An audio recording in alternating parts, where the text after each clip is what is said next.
ഇത് പരാജയ സ്ഥിതിക്ക് എന്റെ ഒരു സാധനമുണ്ട്. എന്നാ പിന്നെ ഞാൻ മറ്റേ എടുക്കട്ടെ. മറ്റേത് ഏത്?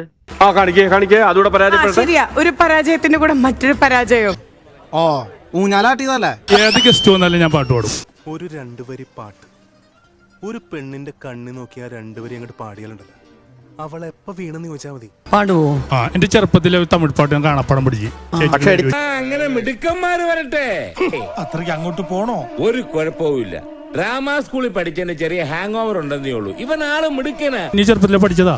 ഞാനല്ലേ ഈ സംഗീതം ചെയ്തത്, എന്റെ കൂട്ടുകാരനാ. ഓ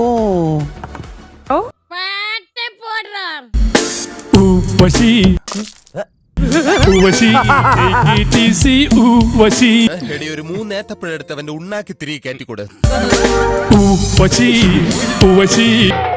ഇവന്റെ തൊണ്ടയിലെന്താ പൂച്ച പറ്റിയെടുക്കണ്ട. ഒരു തുണി വിരിച്ച് അങ്ങോട്ടിരുന്ന് പാടിക്കഴിഞ്ഞാ വൈകുന്നേരം ഞമ്മത്തിനുള്ള കാശ് കിട്ടും.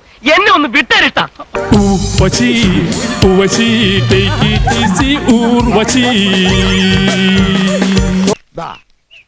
100 രൂപയുണ്ട്. ഇതെന്തിനാണെന്നറിയാവോ? എന്റെ പാട്ട് കേട്ട് മൈൻഡ് കുളിർത്തിട്ടായിരിക്കും സാർ.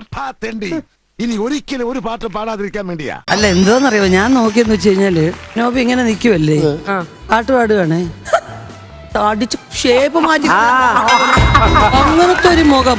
ചേട്ടാ ചൂടാവല്ലേട്ടാ ഇങ്ങനെ. എടാ ചൂടാവണല്ല, എന്റെ ടോൺ ഇങ്ങനെ.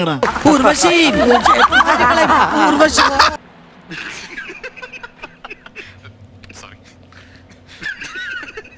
അതാ പാവമാണ്. പക്ഷെ എന്നെ നോക്കി പാടിയപ്പോ എന്തിനാ ഈ ഭീകരന്റെ ഒരു ലുക്ക്?